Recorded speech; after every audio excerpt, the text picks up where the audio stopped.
नमस्कार, मी अमोल मोरे आणि आपण पाहत आहात बीज डंका। सध्या जगभरात एकाच वेळी अनेक मोठ्या घडामोडी सुरू आहेत।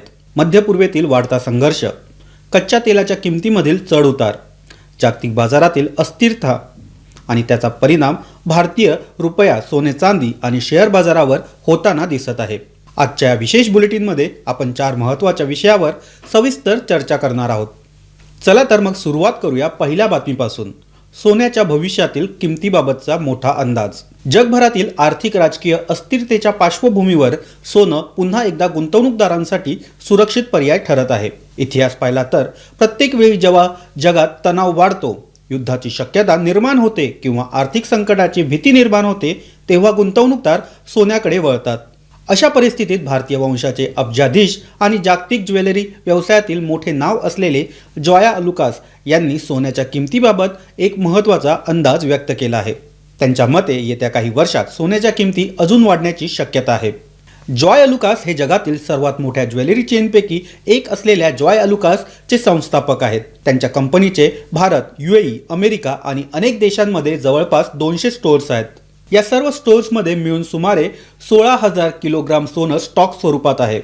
या स्टॉकमध्ये सोन्याचे बार, दागिने, गुंतवणूक बार आणि विविध प्रकारचे मौल्यवान दागिने समाविष्ट आहे। इतक्या मोठ्या प्रमाणावर सोने हाताळणाऱ्या व्यावसायिकाने केलेला अंदाज बाजारासाठी महत्त्वाचा मानला जात आहे।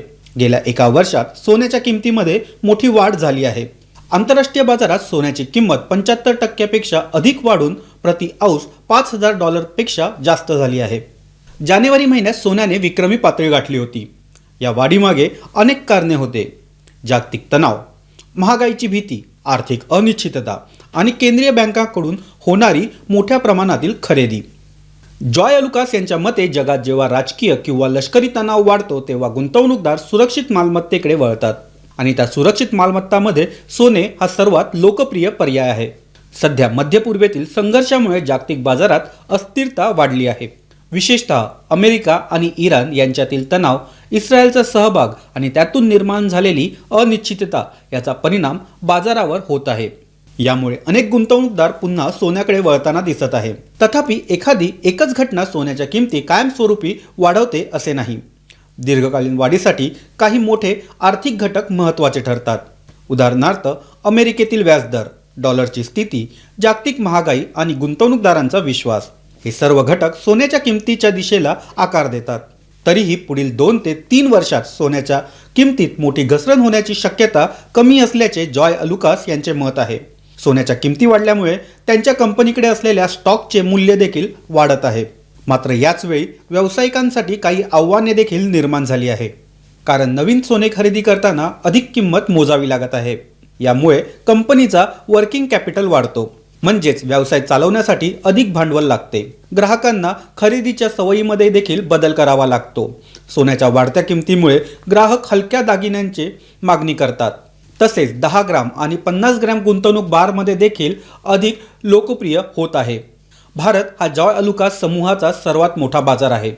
यानंतर UAE आणि अमेरिका हे त्यांचे महत्त्वाचे बाजार आहेत।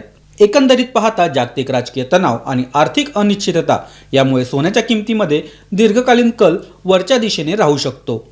आता सोन्याच्या दीर्घकालीन अंदाजानंतर एक नजर टाकूया आजच्या बाजारातील सोनं आणि चांदी यांच्या ताज्या दरावर, कारण आजच्या व्यवहारात देखील बुलियन बाजारात मोठी अस्थिरता दिसून आली आहे। भारतामध्ये 5 मार्च 2026 रोजी सोनं आणि चांदी यांच्या दरामध्ये मोठी अस्थिरता दिसून आली। जागतिक घडामोडी, डॉलरची मजबूती आणि गुंतवणूकदारांकडून होणारी नफा वसुली यामुळे बाजारात चढ उतार दिसून आला। मल्टी कमोडिटी एक्सचेंज म्हणजेच MCX वर सुरुवातीला सोन्या चांदीच्या किमती वाढल्या, मात्र नंतर काही प्रमाणात त्या खाली आल्या। MCX वर सोन्याचा एप्रिल फ्युचर्स दर सुरुवातीच्या व्यवहारात 1,62,600 प्रति 10 ग्रामच्या पातळीवर उघडला। त्याचवेळी चांदीचा दर हा 2,70,596 प्रति किलो पर्यंत गेला। मात्र दिवसभरातील व्यवहारात गुंतवणूकदारांनी नफा वसुली सुरू केली, यामुळे किमती काहीशा खाली आल्या। ताज्या आकडेवारीनुसार MCX वर सोन्याचा दर 1,61,328 प्रति 10 ग्राम या स्तरावर आहे, तर चांदीचा दर हा 2,63,330 प्रति किलो या आसपास आहे। यामध्ये अनुक्रमे 0.12% आणि 0.84% इतकी घट आज दिसून आली। जागतिक बाजारात मौल्यवान धातूंच्या दरांमध्ये हालचाल ही सुरू आहे. कॉमेक्स स्पॉट्स गोल्डचा दर सुमारे $5,180 प्रति अंश या आसपास व्यवहार करत आहे, तर चांदीचा दर हा $84 ते $85 प्रति अंश या पातळीवर व्यवहार करत आहे.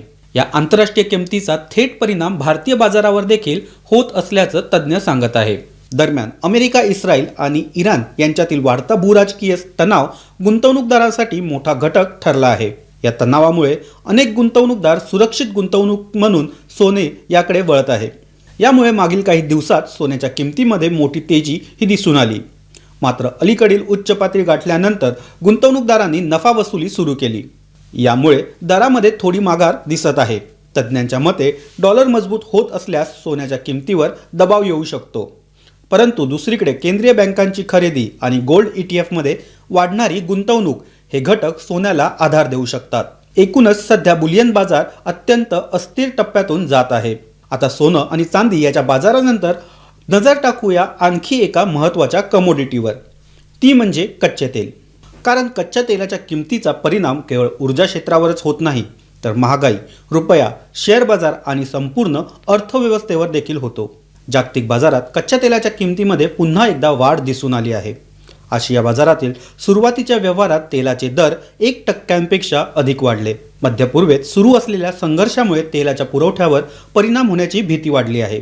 गुरुवारी आशियाई व्यवहार सुरू होताच अमेरिकेचे WTI कच्चे तेल सुमारे 1.45% वाढ नोंदवून $75.74 प्रति बॅरल इतके झाले. त्या आधीच्या सत्रात ते $74.66 इतक्यावर व्यवहार करत होते.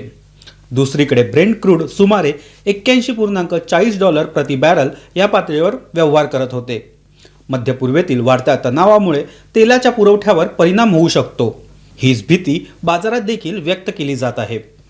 विशेषतः इराण, इस्रायल आणि अमेरिका यांच्यातील संघर्षामुळे परिस्थिती अधिकच संवेदनशील झाली आहे. जगातील एक अत्यंत महत्त्वाची तेल वाहतूक मार्ग म्हणजे होर्मुझ समुद्रधुनी. या मार्गातून जगातील सुमारे 20% तेल वाहतूक होते. या भागात तणाव वाढल्यास जागतिक ऊर्जा पुरवठ्यावर मोठा परिणाम होऊ शकतो. काही विश्लेषकांच्या मते की पुरवठा हा खंडित झाल्यास तेलाचे दर $100 प्रति बॅरल इथपर्यंत जाऊ शकते. यामुळे जागतिक महागाई वाढू शकते आणि आर्थिक वाढीवर देखील याचा परिणाम होऊ शकतो. याचा परिणाम भारतासारख्या मोठ्या तेल आयातदार देशांवर देखील होऊ शकतो, कारण भारत आपल्या गरजेपैकी मोठा हिस्सा तेल आयात करतो. तेल महागल्यास इंधन दर वाढतात, वाहतूक खर्च वाढतो आणि महागाई वाढण्याची शक्यता देखील निर्माण होते. आता तेलाच्या किमतीच्या चर्चेनंतर एक नजर टाकूया रुपयाच्या हालचालीवर, कारण तेल आणि रुपया यांचा संबंध अगदी जवळचा आहे. भारतीय रुपया अलीकडेच ऐतिहासिक नीचांकी पातळीवर घसरला होता, मात्र सध्या तो काहीसा स्थिर झालेला दिसत आहे. अलीकडील व्यवहारात रुपया डॉलरच्या तुलनेत 92च्या आसपास व्यवहार करताना दिसला. यापूर्वी तो 92.30च्या आसपास विक्रमी नीचांक पातळीवर गेला होता. वाढत्या कच्च्या तेलाच्या किमतीमुळे आयात खर्च वाढण्याची भीती निर्माण झाली आहे. यामुळे गुंतवणूकदार सावध झाले आहे. जर तेलाचे दर वाढत राहिल्यास भारताची व्यापार तूट वाढू शकते आणि त्याचा परिणाम रुपयावर होऊ शकतो. तथापि जागतिक बाजारात काही सकारात्मक संकेत देखील दिसत आहे. अमेरिकन डॉलर निर्देशांक थोडा कमी झाला आहे आणि आशियाई शेअर बाजारात सुधारणा दिसून आली आहे. यामुळे रुपयाला थोडा आधार मिळू शकतो. दरम्यान भारतीय रिझर्व्ह बँक परिस्थितीवर बारकाईने लक्ष ठेवून आहे. गरज पडल्यास केंद्रीय बँक यामध्ये हस्तक्षेप करू शकते. आता शेवटी नजर टाकूया भारतीय शेअर बाजारावर. भारतीय शेअर बाजारात आज पुन्हा तेजी पाहायला मिळाली. मागील 3 दिवसाच्या मोठ्या घसरणीनंतर बाजारात खरेदी परत आली. सकाळच्या व्यवहारात सेन्सेक्स सुमारे 500 अंकांनी वाढून 79,600च्या आसपास पोहोचला होता, तर निफ्टी 50चा निर्देशांक देखील 24,600च्या वर गेला होता. या वाढीमागे अनेक कारणे आहेत. जागतिक बाजारातील सुधारणा, मोठ्या कंपनीमध्ये खरेदी आणि रुपयाची स्थिरता. विशेषतः रिलायन्स इंडस्ट्रीज सारख्या मोठ्या कंपन्यांच्या शेअर्समध्ये देखील वाढ झाली आहे. ऊर्जा आणि तेल गॅस या क्षेत्रातील शेअर्समध्ये देखील खरेदी वाढली आहे. मागील 3 दिवसाच्या घसरणीनंतर बाजार आता ओव्हरसोल्ड स्थितीत आला आहे, म्हणून गुंतवणूकदारांनी स्वस्त दरात खरेदी केली. तथापि तज्ज्ञांच्या मते बाजार अजूनही स्थिर नाही. मध्य पूर्वेतील तणाव आणि तेलाच्या किमतीमुळे पुढील काही दिवस अस्थिरता राहू शकते. सोन्याच्या किमती पुढील काही वर्षात वाढू शकतात असा अंदाज आजच्या व्यवहारात सोनं आणि चांदी यांच्या किमतीमध्ये चढ उतार पाहायला मिळाला. मध्य पूर्वेतील तणावामुळे कच्च्या तेलाच्या दरात देखील वाढ झाली आहे. रुपया काहीसा स्थिर झाला आहे आणि भारतीय शेअर बाजारात तेजी दिसून आली आहे. तेल, सोनं, चलन आणि शेअर बाजार हे सर्व एकमेकांवर परिणाम करतात. म्हणून गुंतवणूक करताना जागतिक घडामोडीवर लक्ष ठेवणं अत्यंत महत्त्वाचं आहे. आणि गुंतवणूक करताना तुमच्या सेबी रजिस्टर गुंतवणूकदाराचा सल्ला घेणं देखील तेवढंच महत्त्वाचं आहे. आजच्या या सविस्तर विश्लेषणाबद्दल आपलं मत आम्हाला कमेंटमध्ये नक्की कळवा. व्हिडिओला लाईक करा, शेअर करा आणि बीज डंका चॅनलला सबस्क्राईब करायला विसरू नका. धन्यवाद.